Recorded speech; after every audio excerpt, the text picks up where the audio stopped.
ഓം ശ്രീ സായിറാം. എല്ലാവർക്കും നമസ്കാരം. അപരോക്ഷ അനുഭൂതി നമുക്ക് തുടർന്ന് നോക്കാം.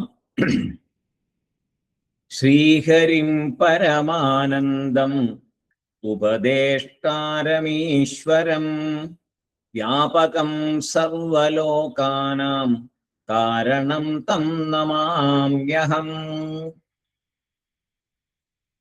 നമ്മളിപ്പോ നോക്കിക്കൊണ്ടിരിക്കുന്ന ഭാഗം 107 ശ്ലോകം നോക്കി. യതോ വാചോ നിവർത്തന്തേ അപ്രാപ്യ മനസാ സഹ യൻ മൗനം യോഗിഭിർ ഗമ്യം തത് ഭജേത് സർവദാ ബുധഃ. അപ്പൊ മൗനത്തെ കുറിച്ചുള്ള എങ്ങനെയാണ് നിധിധ്യാസകൻ മൗനം ആചരിക്കേണ്ടത്? എന്താണ് നിധിധ്യാസകന്റെ മൗനം? സാധാരണ നമ്മൾ കാണുന്ന വെറുതെ ഒരു ദിവസം സംസാരിക്കാതിരിക്കുക അങ്ങനെയുള്ളതൊന്നുമല്ല, ബ്രഹ്മവിചാരമാണ് എന്ന് കണ്ടു. അതിൻ്റെ കൂടെ തന്നെ ഇനി 2 ശ്ലോകങ്ങൾ കൂടി ആചാര്യര് 109 മൗനത്തെ കുറിച്ച് വീണ്ടും പറയുന്നു. മൗനം അത്രയും പ്രധാനപ്പെട്ടതായ ഒരു കാര്യവും വളരെ വിശദമായി മനസ്സിലാക്കേണ്ട ഒരു കാര്യമാണ് മൗനം എന്ന ആ സാധന, ആ അംഗം. അതുകൊണ്ട് തന്നെ ആചാര്യസ്വാമി 3 ശ്ലോകങ്ങൾ അതിനു വേണ്ടി ഇവിടെ മാറ്റി വെച്ചിരിക്കുക. അതിലൊരു ശ്ലോകമാണ് നമ്മൾ നോക്കിയത്. ഇനി 2 ശ്ലോകങ്ങളും കൂടി അതിന് മൗനം എന്ന ആ സാധന എങ്ങനെയാണ് നിധിധ്യാസകൻ ചെയ്യേണ്ടത് എന്നതിനെ കുറിച്ച് ആചാര്യസ്വാമി പറയുന്നുണ്ട്. അത് ആണ് ഇപ്പൊ നമുക്കിനി നോക്കേണ്ടത്.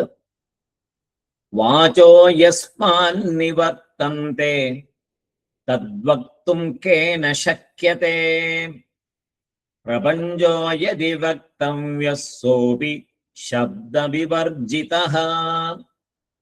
വാചോ യസ്മാൻ നിവർത്തന്തേ തദ്വക്തും കേന ശക്യതേ പ്രപഞ്ചോ യദി വക്തവ്യസ്സോപി ശബ്ദവിവർജിതഃ. അതാണ് 108 ശ്ലോകം. 109 കൂടെ നമുക്ക് ഇപ്പൊ തന്നെ നോക്കാം. ഇതി വാ തദ്ഭവേൻ മൗനം സതാം സഹജ സഞ്ചിതം ഗിരാമൗനം തു ബാലാനാം പ്രയുക്തം ബ്രഹ്മവാദിഭിഃ. ഇതി വാ തദ്ഭവേൻ മൗനം സതാം സഹജ സംഹിതം ഗിരാ മൗനം തു ബാലാനാം പ്രയുക്തം ബ്രഹ്മവാദിഭിഃ. അങ്ങനെ 2 ശ്ലോകങ്ങൾ മൗനത്തെ കുറിച്ച് കൂടുതലായിട്ട് ആചാര്യസ്വാമി ഇവിടെ പറയുന്നു. അതില് എന്താണ് എന്ന് നമുക്കൊന്ന് നോക്കാം. നിധിധ്യാസകന്റെ 2ാമത്തെ മൗനം എന്നാണ് പറയുന്നത്. എന്താണ്? അയാൾ ആലോചിക്കുന്നു, അയാൾ ചിന്തിക്കുന്നു. നിധിധ്യാസകൻ ആലോചിക്കുന്നു, ചിന്തിക്കുന്നു. എന്താണ് ചിന്ത? അതാണ് ഇവിടെ ചോദിക്കുന്നത്. എന്താണ് ചിന്ത? പിന്നെ പറയുന്നു നിധിധ്യാസകൻ ലോകത്തെ നോക്കുന്നു. നിധിധ്യാസകൻ ലോകത്തെ നോക്കുന്നു. ലോകത്തിലുള്ള എല്ലാത്തിനെയും അദ്ദേഹം 2ആയിട്ട് പിരിക്കുന്നു. ലോകത്തിലുള്ള എല്ലാത്തിനെയും 2ആയി പിരിക്കുന്നു. എന്താണ് നമ്മൾ നേരത്തെ പഠിച്ചത് തന്നെ? ആത്മ അനാത്മ അങ്ങനെ തിരിക്കുകയാണ്. മനസ്സിൽ 2ആയിട്ട് തിരിക്കുകയാണ്, ആത്മ അനാത്മ. അപ്പോ അതിൽ ഒന്ന് ബ്രഹ്മം, പിന്നെ 2 പ്രപഞ്ചം. മനസ്സിൽ ഇങ്ങനെ 2ആയിട്ട് തിരിക്കുകയാണ്. ബ്രഹ്മം 1, പ്രപഞ്ചം. പ്രപഞ്ചം ഉണ്ട്. ഇവിടെ നിധ്യാസം എന്താ തീരുമാനിക്കുന്നത്? പ്രപഞ്ചം ഉണ്ട്. അതിന് ആധാരം ആരാണ്? അതിന് ആധാരം ബ്രഹ്മമാണ്. ഇത്രയും ഇപ്പൊ ഉറക്കുക, മനസ്സിൽ തീരുമാനിക്കുകയാണ്. ചിന്തിക്കാൻ തുടങ്ങുമ്പോൾ അങ്ങനെ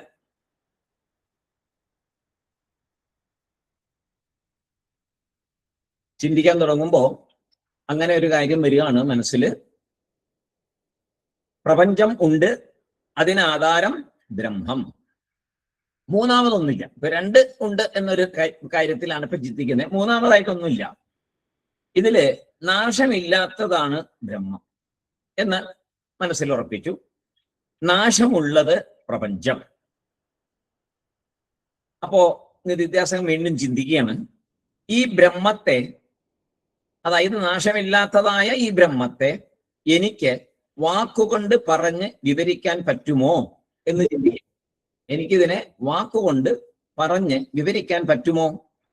ചിന്തിച്ചപ്പോ മനസ്സിലായി, കഴിഞ്ഞ ശ്ലോകത്തിൽ പറഞ്ഞതാണത്, ചിന്തിച്ചപ്പോ മനസ്സിലായി ബ്രഹ്മത്തെ ഒരിക്കലും വാക്കുകൊണ്ട് വിവരിച്ച് പറഞ്ഞു കൊടുക്കാൻ പറ്റില്ല, മനസ്സിലാക്കാൻ പറ്റില്ല. വാക്കുകൊണ്ട് വിവരിച്ച് ബ്രഹ്മത്തെ മനസ്സിലാക്കി കൊടുക്കുവാൻ പറ്റില്ല. അവനവന് വാക്കുകൊണ്ട് പറഞ്ഞ് മനസ്സിലാക്കാനും പറ്റില്ല. അതിനാൽ ബ്രഹ്മത്തെ പറ്റി പറഞ്ഞ് ഒരു പ്രയോജനവും ഉണ്ടാവില്ല. കാര്യം പറഞ്ഞ് മനസ്സിലാക്കാൻ പറ്റില്ല. ബ്രഹ്മത്തെ കുറിച്ച് അപ്രാപ്യ മനസാ സഹാ പോയി തിരിച്ചു വന്നു എന്നൊക്കെ നമ്മൾ കഴിഞ്ഞതിൽ പഠിച്ചു. വാക്ക് തിരിച്ചു വന്നു എന്ന് പറഞ്ഞു. അതിനാൽ പ്രപഞ്ചത്തെ പറ്റി പറയാം എന്നങ്ങോട്ട് വിചാരിക്കാം. ബ്രഹ്മത്തെ പറ്റി പറഞ്ഞാൽ ശരിയാവില്ല. അപ്പൊ ഒരു കാര്യം ചെയ്യാം, പ്രപഞ്ചത്തെ പറ്റി പറയാം എന്ന് ചിന്തിക്കുന്നു. അപ്പോ അങ്ങനെ ആ പ്രപഞ്ചത്തെ പറ്റി പറയാം എന്ന് വിചാരിക്കുമ്പോ ഒരു തിരിച്ചറിവ് ഉണ്ടാകുന്നു. ഒരു പ്രത്യേക തിരിച്ചറിവ് മനസ്സിലുണ്ടാവുകയാണ്. ഈ ലോകത്തെയും മുഴുവനായി എനിക്ക് വിവരിക്കാൻ പറ്റുമോ? ഞാനിപ്പോ പ്രപഞ്ചത്തെ, ബ്രഹ്മത്തെ പറ്റി പറ്റില്ല എന്ന് ഉറപ്പായി, പ്രപഞ്ചത്തെ കുറിച്ച് വിവരിക്കാൻ പറ്റുമോ? അപ്പൊ നോക്കിയപ്പോ ഇത് എന്താണ്, ഒരു അന്തമില്ലാതിരിക്കുകയാണ്. ഇതിനെക്കുറിച്ച് എങ്ങനെയും വിവരിക്കാൻ പറ്റുക?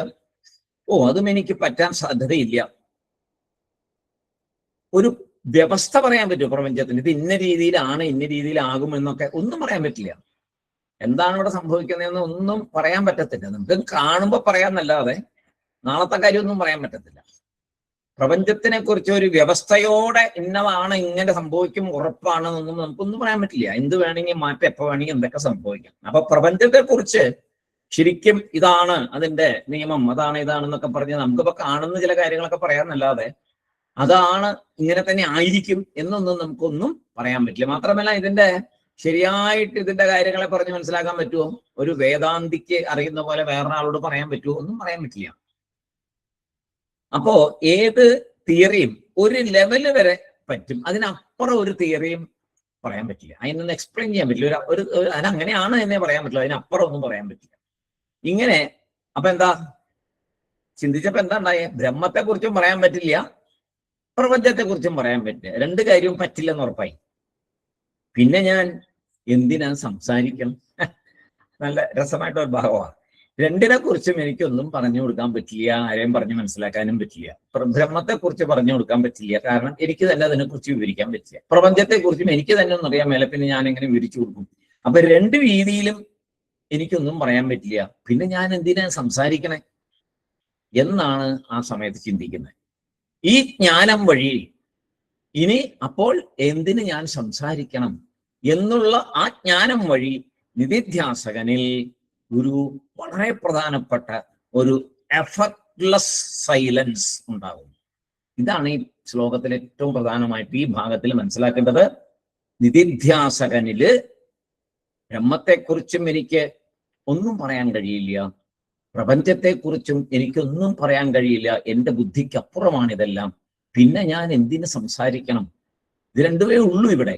ഈ രണ്ടിനെ കുറിച്ചും പറയാൻ പറ്റില്ലെങ്കിൽ പിന്നെ ഞാൻ എന്തിന് സംസാരിക്കണം എന്ന് വിചാരിച്ച് ഇരിക്കുമ്പോൾ ഒരു എഫർട്ട്ലെസ് ആയിട്ടുള്ള ഒരു സൈലൻസ് ആരുടെ ഉള്ളിലുണ്ടാകും?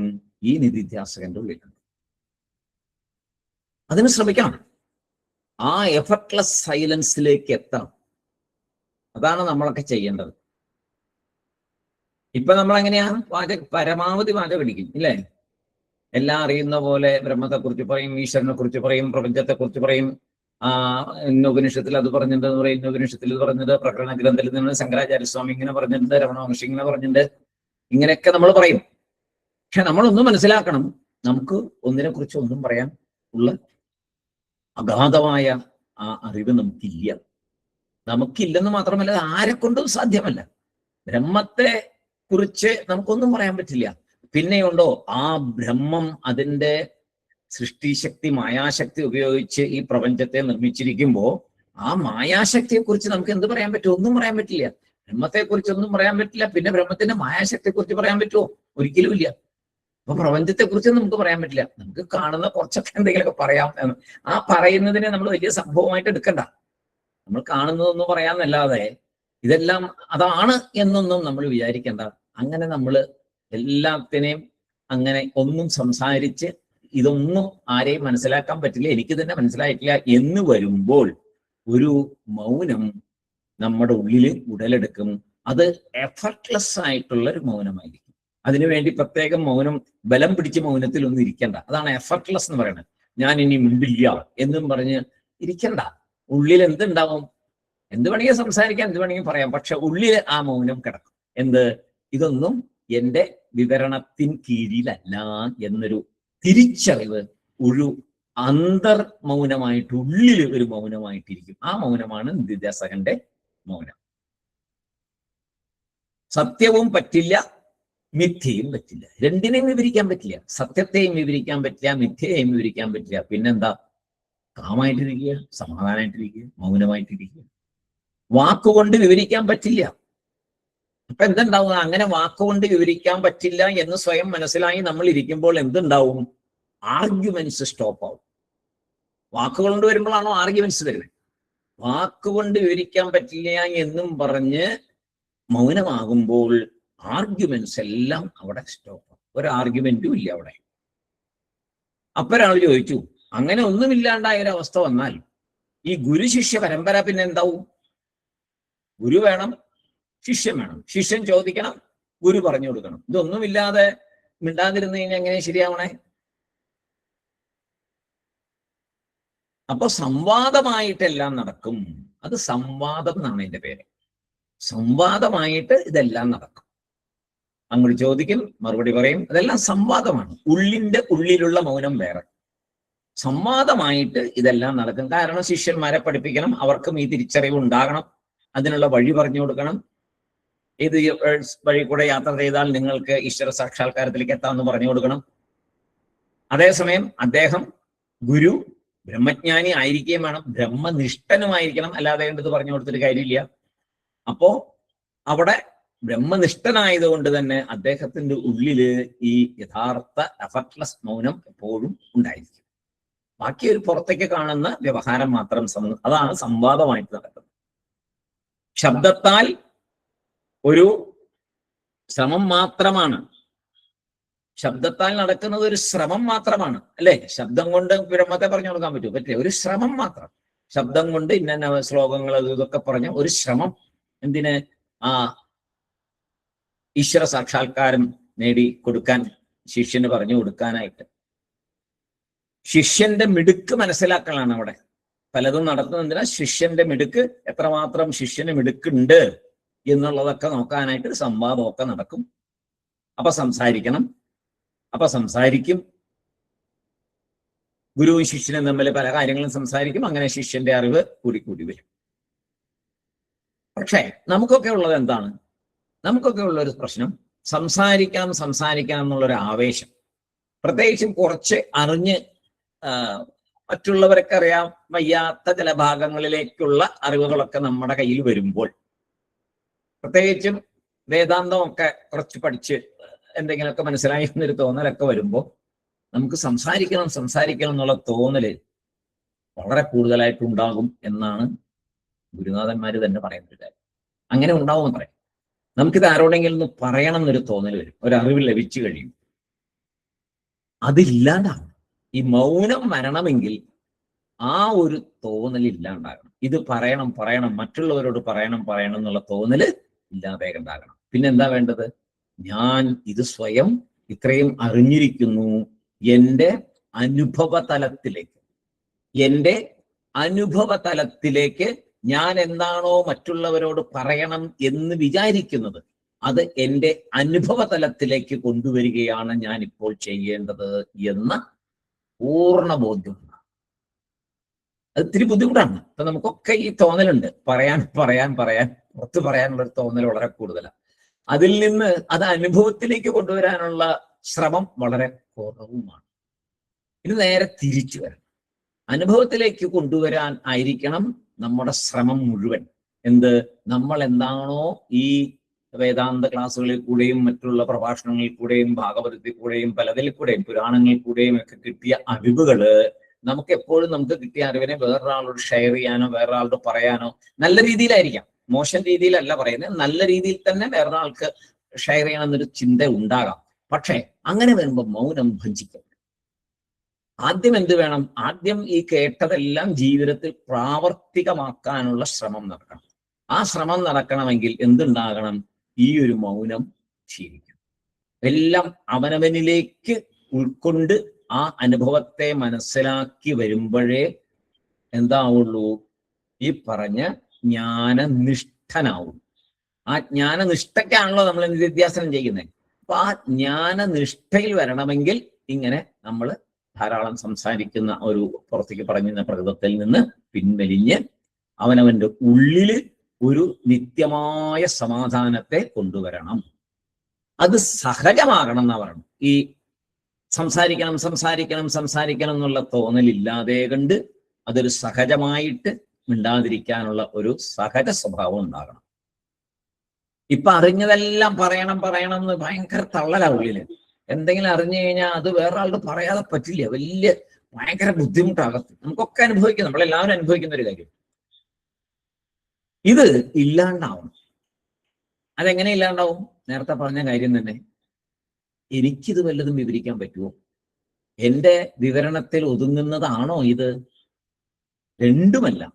ബ്രഹ്മവുമല്ല മായയുമല്ല, ബ്രഹ്മവുമല്ല പ്രപഞ്ചവുമല്ല. ഈ തോന്നൽ വീണ്ടും വീണ്ടും വീണ്ടും ഉള്ളിലേക്ക് വന്നു കഴിഞ്ഞാൽ ഈ വിവരണങ്ങളിലൊന്നും പോവില്ല. ആരെയും നമ്മൾ കത്തിവെച്ച് കൊല്ലില്ല. ആരെയും നമ്മൾ ഒരുപാട് അങ്ങോട്ട് പറഞ്ഞ് മനസ്സിലാക്കിപ്പിക്കാനോ നമ്മൾ അറിഞ്ഞത് മുഴുവൻ അയാൾ അറിയണമെന്ന് വിചാരിക്കാനോ പോകുന്നില്ല. കാരണം നമ്മുടെ തന്നെ അറിവ് എന്തുമാത്രം ഇനിയും കൂടേണ്ടിയിരിക്കുന്നു എന്നുള്ളൊരു ചിന്തയിലേക്ക് വരുമ്പോൾ പ്രാക്ടിക്കലായിട്ട് നമ്മുടെ അനുഭവത്തിലേക്ക് നമ്മൾ പഠിച്ചതിനെ കൊണ്ടുവരണ്ടേ എന്ന് ആലോചിച്ച് ഒരു മൗനത്തിലേക്ക് നമ്മൾ വരും. ഇപ്പോ പറയണെന്താ വെച്ചാൽ രഹസ്യം സൂക്ഷിക്കാൻ വലിയ ബുദ്ധിമുട്ടാണ്. ആലോചിച്ച് നോക്കൂ, ഒരു രഹസ്യം സൂക്ഷിക്കാൻ എളുപ്പമാണോ? അല്ല. രഹസ്യമാണ് ആദ്യം ആരോടെങ്കിലും പറയണമെന്ന് തോന്നുന്നു. വളരെ രഹസ്യമായിട്ട് നമ്മളോടൊരു കാര്യം പറഞ്ഞിട്ടുണ്ടെങ്കിൽ നമ്മുടെ മനസ്സ് പിന്നെ എത്രയും പെട്ടെന്ന് ആ രഹസ്യത്തെ വളരെ രഹസ്യമായി വേറൊരാളോട് പറയാനായിട്ട് വെമ്പും. നമുക്ക് അനുഭവമുള്ളൊരു കാര്യമല്ലേ? ആലോചിച്ച് നോക്കൂ. വളരെ രഹസ്യമായിട്ടൊരാള് ഒരു കാര്യം പറഞ്ഞിട്ടുണ്ട്. അടുത്തത് നമ്മുടെ മനസ്സിലെ അതിനേക്കാൾ രഹസ്യമായി ഇത് ഈ പറഞ്ഞ കാര്യം തന്നെ വേറൊരാളോട് പറയാതെ വലിയ വിങ്ങലായിരിക്കും മനസ്സ്. വേറൊരാളോട് വളരെ രഹസ്യമായിട്ട് മറ്റേ ആള് രഹസ്യമായിട്ട് പറഞ്ഞതാണ് കേട്ടോ, ഞാൻ നിങ്ങളോടും വളരെ രഹസ്യമായിട്ടാണ് പറയുന്നത്, രഹസ്യമായിട്ടിരിക്കണേ എന്ന് പറഞ്ഞാൽ വളരെ സമാധാനം. ഇത് മനുഷ്യ മനസ്സിന്റെ വല്ലാത്തൊരു ഒരു സംഗതിയാണ്. ആ മനുഷ്യ മനസ്സ് എന്തുമാത്രം ശരിക്കും നമ്മൾ ചിന്തിക്കണം ഈ മനസ്സിനെ കുറിച്ച്. വലിയൊരു പ്രശ്നമാണ് ഈ മനസ്സിന്റെ ഇതേ. അപ്പൊ നമ്മുടെ സ്വഭാവമാണത്. അത് മാറി മൗനമാകണം. ശരിക്കും മൗനമാകണം. അത് മാറി മൗനത്തിലേക്ക് വരണം. വാചോ യസ്മാത് നിവർത്തന്തേ തദ് വക്തും കേന ശക്യതേ എന്നാണ് ഇവിടെ ആദ്യത്തെ വരിയിൽ ചോദിച്ചത്. വാചോ യസ്മാത് നിവർത്തന്തേ തദ് വക്തും കേന ശക്യന്തേ, ആരെക്കൊണ്ട് സാധിക്കും? കേന ശക്യന്തേ. അതാണ് നിധിധ്യാസകന്റെ തിങ്കിങ്. അങ്ങേര് ചിന്തിക്കുന്നത് അങ്ങനെയാണ്.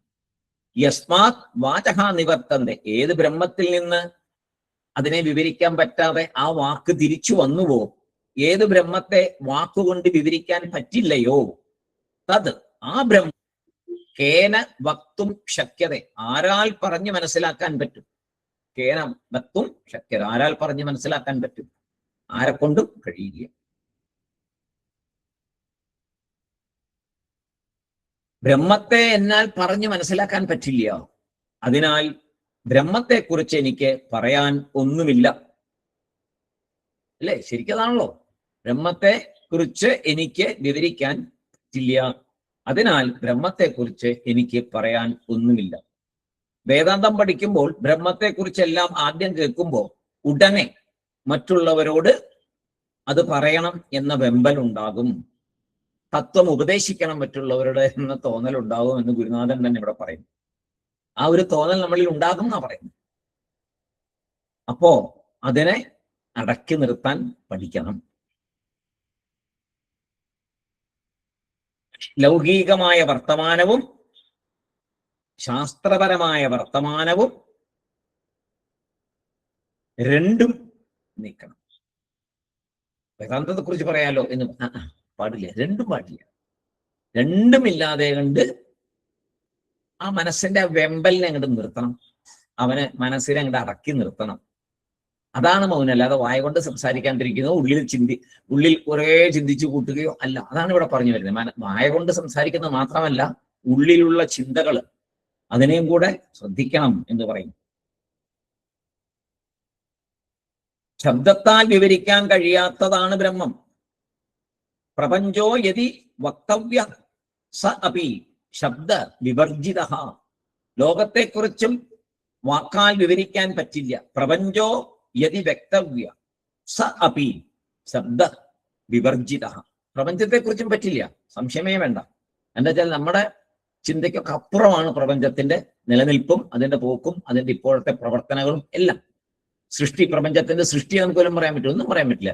സൃഷ്ടി, സ്ഥിതി, സംഹാരം, ഇതിനെ ഇങ്ങനെ അങ്ങോട്ട് പറയാം. സൃഷ്ടി, സ്ഥിതി, സംഹാരം എന്ന്. ഉണ്ടാവുന്നു, നിലനിൽക്കുന്നു, നശിക്കുന്നു, ഇത് പറയാനേ പറ്റുള്ളൂ. അല്ലാതെ വേറെ യാതൊന്നും അതിനെ കൂടുതലൊന്നും പറയാൻ പറ്റില്ല. എല്ലാം കണ്ടുകൊണ്ടിരിക്കുക എന്നുള്ളത്. അപ്പോ ശബ്ദത്താൽ ഇതിനെയൊന്നും വിവരിക്കാൻ പറ്റില്ല. ശബ്ദത്താൽ വിവരിക്കാൻ കഴിയാത്തതാണ് ഇവയെല്ലാം. ബ്രഹ്മമോ പൂർണ്ണമാണ്, അതിനാൽ ഒട്ടും വിവരിക്കാൻ പറ്റില്ല.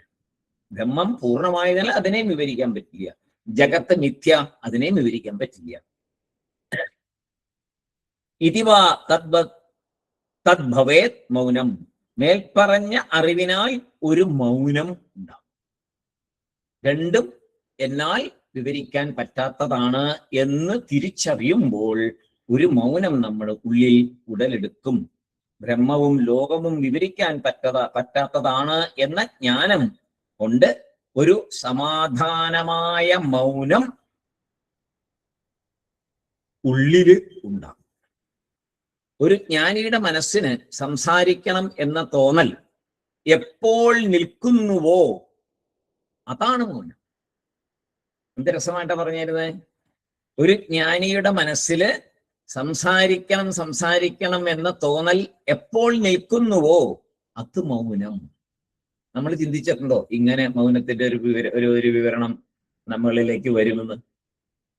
നമ്മൾ കണ്ടിരിക്കുന്നതുമായ മൗനമൊക്കെ എന്താണ്? ബലം പിടിച്ചിരിക്കുന്ന, സംസാരിക്കാതെ ബലം പിടിച്ചിരിക്കുക, ഇതാണ് നമുക്ക് മൗനം.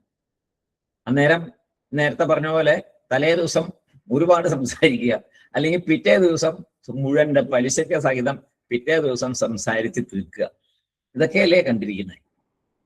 അല്ലെങ്കിൽ എഴുതുക, മൗനിയായിട്ടിരിക്കുക, പിന്നെ എഴുതി കാണിക്കുക, അല്ലെങ്കിൽ ആംഗ്യം കാണിക്കുക, ഇങ്ങനെ എന്തെല്ലാം വിക്രിയകൾ നമ്മൾ കണ്ടിരിക്കുന്നു. ഇതൊന്നും അല്ല എന്ന് ആചാര്യസ്വാമി പറഞ്ഞു തരുന്നത്. എന്തൊരു വലിയ അറിവാണ് നമുക്ക് ഭഗവാൻ തരുന്നത്. നിസ്സാരമല്ല, എത്ര വലിയ അറിവാണ് ഭഗവാൻ തരുന്നത്. നമുക്ക് നമ്മുടെ ബുദ്ധിക്കപ്പുറം, നമ്മുടെ ഇന്ദ്രിയങ്ങൾക്കപ്പുറമുള്ള ബ്രഹ്മത്തെ ഒന്നും നമുക്ക് പറയാൻ പറ്റില്ല. പ്രപഞ്ചം ആ ബ്രഹ്മത്തിന്റെ മായാശക്തി കൊണ്ട് നിർമ്മിക്കപ്പെട്ട് ആ ഭഗവാൻ തന്നെ ഇതിനെ കൺട്രോൾ ചെയ്തുകൊണ്ടിരിക്കുന്നു. അതുകൊണ്ട് അതിനെക്കുറിച്ചും ഒന്നും പറയാനുള്ള അത്രയും അറിവ് നമുക്കില്ല. രണ്ടും നമുക്ക് പറയാൻ പറ്റില്ല. പിന്നെ നമ്മൾ എന്തിന് വെറുതെ സംസാരിക്കണം എന്ന് ഒരു തിരിച്ചറിവുണ്ടായി മനസ്സിൽ ഒരു നല്ല ശാന്തമായ ഒരു സ്ഥിതി മനസ്സിനുണ്ടാകുമ്പോൾ അതാണ് മൗനം. ആ മൗനമാണ് നിധിധ്യാസകന്റെ മൗനം എന്നിവിടെ പറയും. സതാം സഹജ സംജ്ഞിതം. സതാം ജ്ഞാനികൾക്ക് സഹജ സംജ്ഞിതം, സഹജമായ സ്വഭാവം. അവർക്ക് സഹജമായ സ്വഭാവമാണ്. ഈ അവസ്ഥയില് അവർ പറഞ്ഞാലും കേട്ടാലും അത് അദ്ദേഹത്തെ ബാധിക്കില്ല. ഇത് ഉള്ളിന്റെ ഉള്ളിലുള്ള അവരുടെ ഒരു നിലയാണ്. അപ്പൊ അവർ സംസാരിക്കുന്നത് കാണാം, സംസാരിക്കാതിരിക്കുന്നതും കാണാം. ഇതൊക്കെ നമ്മൾ ലൗകികമായിട്ടുള്ള എല്ലാ കാര്യങ്ങളും അവിടെ കണ്ടുകൊണ്ടിരിക്കും. ശിഷ്യന്മാര് വരും, ആശ്രമത്തിൽ താമസിക്കും, ആശ്രമത്തിലെ കാര്യങ്ങളൊക്കെ നടക്കുന്നുണ്ടാവും, ഭക്ഷണം കഴിക്കുന്നുണ്ടാവും, യാത്ര ചെയ്യുന്നുണ്ട്, എല്ലാ കാര്യങ്ങളും നടക്കും. പക്ഷേ ആ ജ്ഞാനിയുടെ ഉള്ളില് ഈ ഒരു ഭാവമായിരിക്കും ഉള്ളില്. ബാക്കിയെല്ലാം പുറമേക്ക് നമ്മൾ കാണുമ്പോൾ നമ്മുടെ അജ്ഞാനം കൊണ്ട് നമുക്ക് തോന്നുന്നതാണ്. നേരത്തെ ഒരു ശ്ലോകത്തിൽ അത് പറഞ്ഞല്ലോ, നമ്മുടെ അജ്ഞാനം കൊണ്ട് നമുക്ക് എന്താണ്, മറ്റുള്ളവർ ചെയ്യുന്നതൊക്കെ നമ്മുടെ അജ്ഞാനം കൊണ്ട് അളന്നിട്ടൊരു മാർക്കിടും. അപ്പോ അജ്ഞാനി ഇടുന്ന മാർക്കിന് എന്താ വിലയുള്ള ഒരു വിലയില്ല. ഇത് നമ്മൾ വളരെ കറക്റ്റായിട്ട് മനസ്സിലാക്കേണ്ട ഒരു കാര്യം. നമുക്ക് ജഡ്ജ് ചെയ്യാനും പറ്റില്ല. ഒരു ജ്ഞാനിയെ ജഡ്ജ് ചെയ്യാൻ നമുക്ക് എങ്ങനെ പറ്റുക? നമ്മൾ അജ്ഞാനിയാണ്, പിന്നെ എങ്ങനെ ജ്ഞാനിയെ ജഡ്ജ് ചെയ്യുന്നത്? ഒരിക്കലും പറ്റില്ല. അപ്പോ അദ്ദേഹം ഗുരുനാഥൻ ബിഹേവ് ചെയ്യുന്നതെല്ലാം ഉള്ളിന്റെ ഉള്ളില് ആ ജ്ഞാനനിഷ്ഠയിലിരുന്നുകൊണ്ട്. അതുകൊണ്ടാണ് നേരത്തെ ആദ്യമേ നമ്മൾ പഠിക്കുമ്പോൾ പറഞ്ഞു, ഏത് ഗുരുവിനെ ആണ് നമ്മൾ തിരഞ്ഞെടുക്കേണ്ടത് എന്ന് പറഞ്ഞപ്പോൾ പറഞ്ഞു, തൈത്തിരീയോപനിഷത്തിൽ പറയുന്നുണ്ട് പ്രത്യേകം, ജ്ഞാനനിഷ്ഠനായ ഗുരുവിനെ വേണം തിരഞ്ഞെടുക്കാൻ. ജ്ഞാനനിഷ്ഠനായിരിക്കണം ഉറപ്പായിട്ടും. അങ്ങനെയുള്ള ഗുരുവിന്റെ അടുത്ത് പോയാലേ ശിഷ്യനും ഭാവിയില് ജ്ഞാനനിഷ്ഠനാകാൻ സാധിക്കുള്ളൂ. അപ്പോ സഹജ സംജ്ഞിതം, സഹജമായ സ്വഭാവമായിരിക്കണം ഈ പറഞ്ഞ മൗനം. ആരുടെ? വിദ്യാഭ്യാസകന്റെ. ഈ അവസ്ഥയില് അവർ പറഞ്ഞാലും കേട്ടാലും അത് അദ്ദേഹത്തെ ബാധിക്കില്ല. ആർഗ്യൂ ചെയ്യണം എന്നൊരു അർജ് ഉണ്ടാവില്ല. വളരെ പ്രധാനപ്പെട്ട ഒരു കാര്യമാണ്, വളരെ ശ്രദ്ധിക്കുക. ആർഗ്യൂ ചെയ്യണം എന്നൊരു അർജ് നമ്മുടെ ഉള്ളിലുണ്ട്, ഇപ്പോൾ വളരെ കൂടുതലായിട്ടുണ്ട്. ഇപ്പൊ നമ്മൾ സംസാരിക്കുന്ന സമയത്ത് ഒരാൾ വേദാന്തത്തെ ഏതെങ്കിലും ഒരു ഭാഗത്തെ കുറിച്ച് നമ്മളോട് സംസാരിച്ചാൽ നമ്മളുടെ ഉള്ളിലുള്ള അറിവും അതുമായിട്ട് ഒന്ന് തുലനം ചെയ്ത് നോക്കുമ്പോൾ ആർഗ്യൂ ചെയ്യണം എന്ന ഒരു അർജ് ഉള്ളിൽ ഉണ്ടാകാറുണ്ട്. ആ ഒരു സ്റ്റേജൊക്കെ ഒരു വല്ലാത്തൊരു സ്റ്റേജൊക്കെ ധാരാളം ഉണ്ടായിട്ടുണ്ട്. എനിക്കൊക്കെ ധാരാളം അനുഭവം ഉണ്ട്. ഒരു അർജ് ഉണ്ടാവും നമ്മുടെ ഉള്ളിൽ, പറഞ്ഞ് മനസ്സിലാക്കണം, അവരോട് ആർഗ്യൂ ചെയ്ത് അത് അങ്ങനെയല്ല ഇങ്ങനെയാണെന്ന് പറയണം എന്നൊക്കെ. പക്ഷെ എപ്പോഴൊക്കെ ഈ വക കാര്യങ്ങളിൽ കൂടി നമ്മൾ വളരെ ഗഹനമായിട്ട് പോകുന്നു, അന്നേരം ആർഗ്യുമെന്റ് ഒക്കെ നമ്മളവിടെ കാത്തു വയ്ക്കണം. ഇനിയെങ്കിലും എവിടെയെങ്കിലും അങ്ങനെ തോന്നുന്നുണ്ടെങ്കിൽ കാത്തു വയ്ക്കണം. ആ ഒരു അർജ് താഴ്ത്തിക്ക് തള്ളിക്കളയണം, മൗനത്തിലേക്ക് വരണം. ആരോട് എന്ത് പറയാൻ, എന്തിനെ കുറിച്ച് പറയാൻ, എന്തറിവുണ്ടായിട്ട്. അത് വളരെ പ്രധാനപ്പെട്ടതാണ്. ഈ ഒരു 2 ശ്ലോകങ്ങള് വളരെ വളരെ ഗഹനമായിട്ട് നമ്മുടെ ജീവിതത്തിന്റെ രീതിയെ മാറ്റുന്നതാണ്. ശരിക്കും ഒരു വേദാന്ത ചിന്തകന്റെ, ഒരു ആത്മാന്വേഷകന്റെ അന്തിമ ലക്ഷ്യം ഈശ്വര സാക്ഷാത്കാരമാണ് എന്ന് അറിഞ്ഞ് അതിനുവേണ്ടി പ്രയത്നിക്കുന്നവന്റെ ആ ജീവിതത്തിന്റെ രീതിയെ മാറ്റിമറിക്കുന്നതാണ്. ആ നിഷ്ഠനെ, ജ്ഞാനനിഷ്ഠനെ അതിൽ ഉറപ്പിച്ചു നിർത്താൻ, നിഷ്ഠയിൽ നിർത്താനായിട്ട് നമ്മളെപ്പോലെയുള്ള സാധകർക്ക് ഏറ്റവും വലിയ ഉപദേശമാണ് ഈ 2 ശ്ലോകങ്ങളിൽ കൂടിയുള്ള മൗനം ശീലിക്കൽ എന്നുള്ളൊരു കാര്യം. ഏറ്റവും ബുദ്ധിമുട്ടുള്ളൊരു കാര്യമാണ്, പക്ഷെ അത് കൂടിയേ തീരൂ എന്ന് ആചാര്യസ്വാമി ഇവിടെ പറയുന്നു. സഹജമാകണം എന്ന് പറയുന്നു. ഈ അർജ് അല്ലെ, സംസാരിക്കണം എന്നുള്ളൊരു, അത് ഓക്കെ, അത് സാധാരണ ഉണ്ടല്ലോ. എല്ലാം സംസാരിക്കണം എന്നുള്ള തോന്നൽ ഭയങ്കരമായിട്ടുണ്ട്. എന്തെങ്കിലും അറിഞ്ഞ ഉടനെ അത് പറയണം. അതിന്റെ കൂടെ ഈ അർജുണ്ട്. നമ്മൾ അറിഞ്ഞ കാര്യം മറ്റേ മുമ്പിലുള്ള ആളെക്കാട്ടിലും കൂടുതലാണ്, അതുകൊണ്ട് ഇതിനെ ഞാൻ അങ്ങോട്ട് അവതരിപ്പിക്കണം എന്നുള്ള അർജ് വളരെ കൂടുതൽ. ഭയങ്കര സംഗതിയാണ്. ഒരുപാട് നമ്മളും ആദ്യ സ്റ്റേജിലൊക്കെ ഇത് അനുഭവിച്ചിട്ടുള്ളത്. നമുക്ക് തോന്നും, അങ്ങനെ നമുക്ക് പറയാൻ തോന്നും. വേറൊരാളോട് പറയുമ്പോൾ ഒരു സുഖം അത് ഉണ്ട്, എല്ലാവരിലും ഉണ്ട്. അതിനെ ഒതുക്കണം, ആ അർജ് പാടില്ല എന്നിവിടെ പറയുന്നു.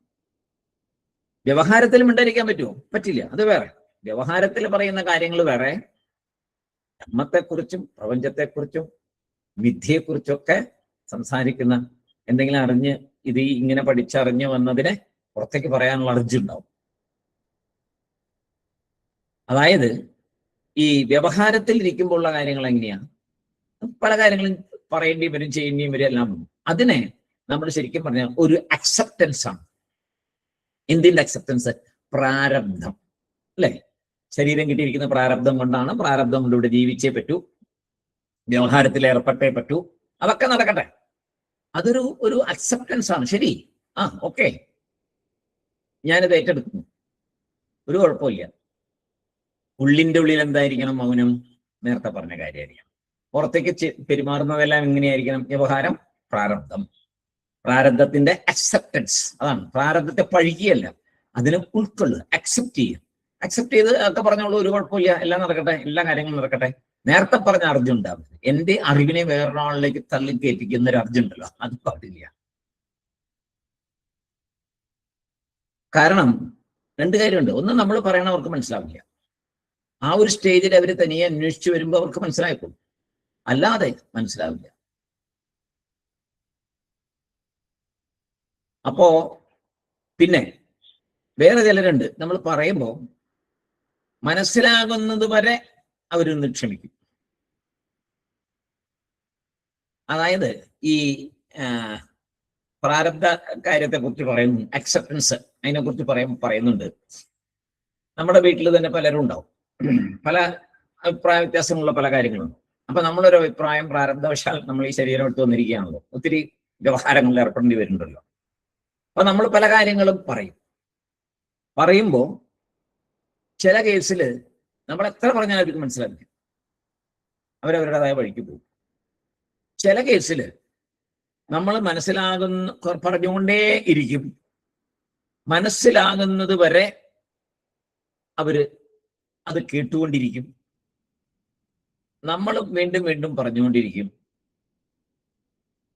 ക്ഷമിക്കും മനസ്സിലാകുന്നത് വരെ. അവർക്കത് മനസ്സിലാകും ഒരു സ്റ്റേജിൽ.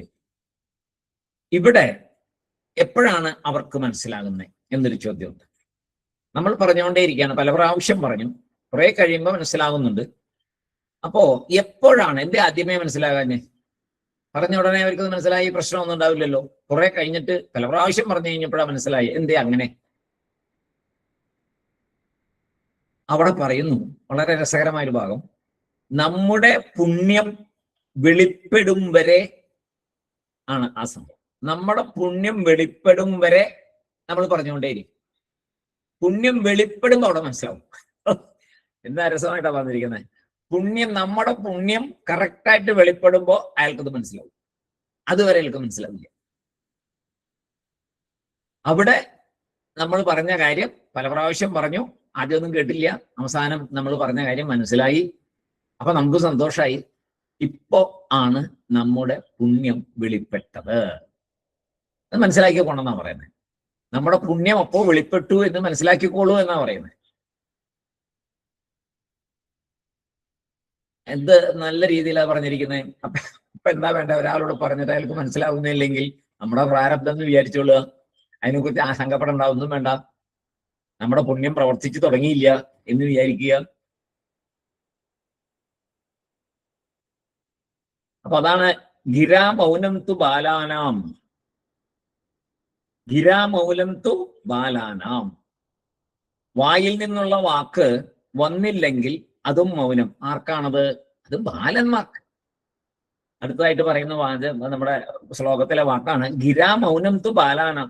വായിൽ നിന്നുള്ള വാക്കാണ് ഗിര എന്നുകൊണ്ട് പറയുന്നത്. വായിൽ നിന്ന് വാക്ക് വന്നില്ലെങ്കിൽ അത് മൗനം. അത് ആർക്കാണ് ആ മൗനം? ആ മൗനം ബാലന്മാർക്കാണ്.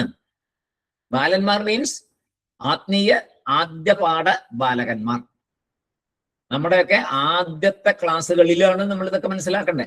ഇത് മിണ്ടാതിരിക്കുന്നത് മൗനം, വായിൽ നിന്ന് വാക്ക് വന്നില്ലെങ്കിൽ അതാണ് മൗനം എന്ന് ആദ്യ സ്റ്റേജില്, ഒരു വേദാന്ത പഠിതാവിന്റെ ആദ്യത്തെ സ്റ്റേജിലാണ് അങ്ങനെയൊക്കെ മനസ്സിലാക്കേണ്ടത്. അങ്ങനെ ആരാ പറയുന്നേ? ജ്ഞാനികൾ അങ്ങനെ പറയുന്നു. പ്രായുക്തം ബ്രഹ്മവാദിഭിഹി. അത് ആദ്യ പാഠത്തിലെയാണ് ഗിര, വായൽ നിന്നുള്ള വാക്കാണ്, വാക്ക് നിൽക്കലാണ് മൗനം എന്ന് ആദ്യ കാല ബാലകന്മാരായിട്ടുള്ള പഠിതാക്കൾ മനസ്സിലാക്കേണ്ടതാണ് എന്ന് ജ്ഞാനികൾ പറയുന്നു. ജ്ഞാനിക്ക് എന്താണ് മൗനം? അത് ആദ്യത്തെ സ്റ്റേജല്ലല്ലോ. ഹയർ സ്റ്റേജിൽ വന്ന് ജ്ഞാനനിഷ്ഠനാകാൻ ശ്രമിച്ചു കൊണ്ടിരിക്കുന്ന നിധിധ്യാസകനെ സംബന്ധിച്ചിടത്തോളം മൗനം എന്താണ്? സംസാരിക്കാതിരിക്കലല്ല. ഉള്ളിന്റെ ഉള്ളില് എനിക്ക് വിവരിക്കാൻ പറ്റുന്നതല്ല ഈശ്വരന്റെ സൃഷ്ടിയും എന്നുള്ള തിരിച്ചറിവോടുകൂടെ മിണ്ടാതിരിക്കലാണ്. ആ മിണ്ടാതിരിക്കൽ വായ കൊണ്ടുള്ള മിണ്ടാതിരിക്കലല്ല, ഉള്ളിലുള്ള ആ ഒരു ബോധ്യമാണ്. പുറത്ത് വ്യവഹാരത്തിൽ എല്ലാം നടന്നുകൊണ്ടിരിക്കും. ഈ വേദാന്തത്തെക്കുറിച്ചുള്ള പറച്ചിലല്ല, അല്ലാതെ വ്യവഹാരങ്ങൾ പ്രാരബ്ധമനുസരിച്ചുള്ള വ്യവഹാരം മുഴുവൻ നടന്നുകൊണ്ടിരിക്കും. അപ്പൊ ജ്ഞാനിക്ക് മൗനം എഫർട്ട്ലെസ് ആയിരിക്കണം. അതാണ് ജ്ഞാനിക്ക് മൗനം എന്തായിരിക്കണം? എഫർട്ട്ലെസ് ആയിരിക്കണം. ബലം പിടിച്ചിരിക്കലല്ല ജ്ഞാനിയുടെ മൗനം, എഫർട്ട്ലെസ്സിലായിരിക്കണം. ആർഗ്യൂ ചെയ്യണം എന്ന അർജ് ഇല്ലാതെയാകണം. ഏറ്റവും വളരെ ശ്രദ്ധിക്കേണ്ടതാണ്, ആർഗ്യൂ ചെയ്യണം എന്ന അർജ് ഇല്ലാതെ ആകണം. മറ്റുള്ളവരെ പറഞ്ഞ് മനസ്സിലാക്കാൻ പറ്റില്ല എന്ന സത്യത്തെ തിരിച്ചറിയണം. വളരെ വലിയൊരു സത്യമാണ്. ആരെയും നമുക്ക് പറഞ്ഞ് മനസ്സിലാക്കി ആ ഒരു വഴിയിലേക്ക് കൂടെ നയിക്കാൻ സാധിക്കില്ല. ഒന്ന് ആലോചിച്ചോ, ഇന്ന രീതി വരെ എല്ലാവരും ഭാര്യയും കുട്ടികളും പേരക്കുട്ടികളൊക്കെ ഉള്ളവരാണല്ലോ. ആരെയെങ്കിലും നമ്മൾ പറഞ്ഞ് അവരെ നമ്മൾ ആഗ്രഹിക്കുന്ന വഴിയിൽ കൂടി കൊണ്ടുപോകാൻ സാധിച്ചിട്ടുണ്ടോ? സാധിക്കില്ല, ഉറപ്പാ. ആരെയും പറഞ്ഞ് മനസ്സിലാക്കി കൊണ്ടുപോകാൻ പറ്റില്ല. ഓരോ ജീവനും അതിൻ്റെതായ വഴിയിൽ കൂടി സഞ്ചരിക്കും. കാരണം അവര് വരുന്ന അവരുടെ പ്രാരബ്ധമാണ്, അവരുടെ പാപപുണ്യങ്ങൾ അനുസരിച്ചാണ് അവരിവിടെ വരുന്നത്. നമ്മൾ പോയി അത് പറഞ്ഞ് മനസ്സിലാക്കാൻ പോയിട്ട് കാര്യമുണ്ടോ? നമ്മൾ നമ്മുടെ പാപപുണ്യം കൊണ്ട് ഇവിടെ വന്നിട്ട് നമ്മുടെ പുണ്യം കൊണ്ടോ പാപം കൊണ്ടോ ഉള്ള നമ്മുടെ കയ്യിലുള്ള സംഗതിയെ മറ്റാളുടെ ഇരിക്കുമ്പോൾ അയാളുടെ പാപപുണ്യം അനുസരിച്ചല്ലേ അയാൾ അവിടെ പ്രവർത്തിക്കുക. അപ്പൊ അതിന് നമ്മൾ പറയണ അയാൾ കേൾക്കണില്ല എന്ന് പറഞ്ഞിട്ട് വല്ല കാര്യമുണ്ടോ? വെറുതെ വിഷമിച്ചിരിക്കാന്നുള്ളതേ ഉള്ളൂ. അതായത് കുട്ടികളെ പഠിപ്പിക്കണ്ടെന്നോ നല്ല ഉപദേശം ചെയ്യണ്ടെന്നോ ഒന്നുമല്ല അതിന്റെ അർത്ഥം. അതൊന്നുമല്ല, അതൊക്കെ വേറെ ഭാഗം. അവിടെ ഒന്നല്ലല്ലോ നമുക്ക് പ്രശ്നം വരുന്നത് എപ്പോഴാ? നമ്മളൊരു കുട്ടിയോട് നല്ല കാര്യം, കുട്ടികൾക്ക് നല്ല കാര്യങ്ങൾ, ഇപ്പൊ നമ്മൾ ക്ലാസ് എടുക്കുന്നുണ്ട്, എത്രയോ പേര് നിങ്ങൾ എല്ലാവരും ക്ലാസ് എടുക്കുന്നതായിരിക്കും. ക്ലാസ് എടുക്കുമ്പോൾ എല്ലാവർക്കും നമ്മൾ കാര്യങ്ങൾ പറഞ്ഞു കൊടുക്കും, അവർ പഠിക്കും. അതൊക്കെ അതിനെക്കുറിച്ചൊന്നും ആരും ബോധർ ചെയ്യാറില്ല. അപ്പൊ നമ്മൾ ക്ലാസ്സിൽ ഒരു ക്ലാസ്സിൽ 40 കുട്ടികളുണ്ടായിരുന്നു. 40 കുട്ടികൾക്കും ഒരു കൊല്ലം മുഴുവൻ ക്ലാസ് എടുത്തു. പരീക്ഷ കഴിഞ്ഞപ്പോൾ 5-6 പേര് തോറ്റുപോയി. അതിനെക്കുറിച്ചൊക്കെ അത്ര നോക്കാറില്ല. അവള് പഠിച്ചു, അവര് പഠിച്ചില്ല, അത്ര ഉള്ളതങ്ങ് പോകും. മറ്റുള്ള കുട്ടികൾ നന്നായിട്ട് പഠിച്ചു, അവര് പാസ്സായത്രോ. അതിനെക്കുറിച്ചൊന്നും നമ്മുടെ ഉള്ളില് വലിയ വലിയ ചിന്തകളൊന്നും വരില്ല, നമ്മളെ വിഷമിപ്പിക്കുന്ന ചിന്തകളൊന്നും ഉണ്ടാവില്ല. നേരെ മറിച്ച് വീട്ടിലൊരു കുഞ്ഞുണ്ട്, അതിനെ പറഞ്ഞ് മനസ്സിലാക്കാൻ നോക്കി വലുതായി പല കാര്യങ്ങൾ എന്ത് പറഞ്ഞാലും അത് നമ്മൾ പറയുന്ന രീതിയിലല്ല, വേറൊരു രീതിയിലാണ് ജീവിക്കുന്നത്. വലുതാവും തോറും അങ്ങനെ ആവുന്നു എന്ന് കാണുമ്പോൾ വലിയ പ്രയാസം അല്ലേ? മറ്റുള്ളവരോട് പറയാറുണ്ട്, എന്താ ചെയ്യുക, പറഞ്ഞാൽ കേൾക്കണ്ടേ എന്ന് നമ്മൾ പറയും. അങ്ങനെ പറഞ്ഞാൽ കേൾക്കണേ, സ്വന്തം കർമ്മം അനുസരിച്ച് വന്നിരിക്കുന്നതല്ലേ. കേൾക്കേണ്ടതാണെങ്കിൽ കേൾക്കും. ആ കർമ്മവും ഈ കർമ്മവും തമ്മിൽ യോജിച്ചു വരുമ്പോ അവിടുത്തെ പാപവും പുണ്യവും ഇവിടുത്തെ പാപവും പുണ്യവും തമ്മിൽ എന്തെങ്കിലും ഈ പറഞ്ഞ മാതിരി ഒരു അലയൻസ് ഒക്കെ ഉണ്ടെങ്കിൽ നന്ന രീതിയിൽ അവർ വരും, ഇല്ലെങ്കിൽ വരില്ല. അപ്പോ അതിനെക്കുറിച്ച് വിഷമിക്കരുത്. നമ്മൾ എന്തിനെ കുറിച്ച് ബോധറിയണേ? ബോധറിയേണ്ട കാര്യം ആർഗ്യൂ ചെയ്ത് ജയിക്കണം എന്നുള്ള ചിന്തയുള്ളതുകൊണ്ട്. ആർഗ്യൂ ചെയ്ത് ജയിക്കണം എന്നുള്ള ചിന്തയാണ് നമ്മുടെയൊക്കെ പ്രശ്നം. അത് ഒരിക്കലും സാധിക്കില്ല. അയാളുടെ പാപപുണ്യം അനുസരിച്ച് അയാൾ പ്രവർത്തിക്കുള്ളൂ. നമുക്ക് ചെയ്യാവുന്നത് നല്ല കാര്യങ്ങൾ പറഞ്ഞു കൊടുക്കുക, ധർമ്മോപദേശങ്ങൾ പറഞ്ഞു കൊടുക്കുക. അയാൾക്ക് വേണ്ടി വന്നാൽ അയാൾക്ക് ഈ വിത്ത് അയാൾക്ക് മുളച്ച് നല്ല രീതിയിൽ ഉപയോഗപ്പെടും. അത്രേ ഉള്ളൂ. വിത്ത് വിതയ്ക്കാൻ മാത്രമേ നമുക്ക് പറഞ്ഞുള്ളൂ. വിത്ത് വിളയ്ക്കുക, വതമിട്ട് കൊടുക്കുക, അത്രേ ഉള്ളൂ. ബാക്കി ഫലം അവിടെയാണ് പറഞ്ഞത്. ഭഗവത്ഗീതയെ പറഞ്ഞത് ഫലത്തിൽ കാക്ഷിക്കണ്ട. ഫലകാംക്ഷ പറ്റില്ല, നമ്മുടെ കയ്യിലല്ല അത്. അതുകൊണ്ട് തന്നെയാണ് ഭഗവാൻ എന്ന് പറഞ്ഞത്, പ്രവർത്തിച്ചോളൂ, എല്ലാം ചെയ്തോളൂ, ഫലത്തെക്കുറിച്ച് ബോധറിയേ വേണ്ട, വിട്ടേക്കും. ഇത് ഇവിടെ ഈ ഭാഗത്തിൽ ഇത് വളരെ പ്രസക്തമാണ്. വെറുതെ ആവശ്യമില്ലാതെ സംസാരിച്ച് നമ്മുടെ മൗനത്തെ വിട്ട് കളയണ്ട. നമ്മൾക്ക് മൗനം ആചരിക്കാനല്ലേ നമ്മൾ ശീലിക്കണ്ടേ. നമ്മൾ നിരുധ്യാസനത്തിന്റെ ഭാഗത്തെ തിരുക്കുമ്പോൾ നമ്മൾ എന്ത് ചെയ്യണം? നമ്മൾ തീർച്ചയായിട്ടും ഈ പറഞ്ഞ മൗനത്തെ നമ്മളിലേക്ക് കൊണ്ടുവരണം. അപ്പോ മനസ്സിൽ വരുന്ന ഇങ്ങനെ മനസ്സിൽ ഉള്ള കാര്യങ്ങൾ തീരുമാനിക്കുമ്പോൾ മനസ്സിൽ വരുന്ന സമാധാനമാണ് ജ്ഞാനിയുടെ മൗനം.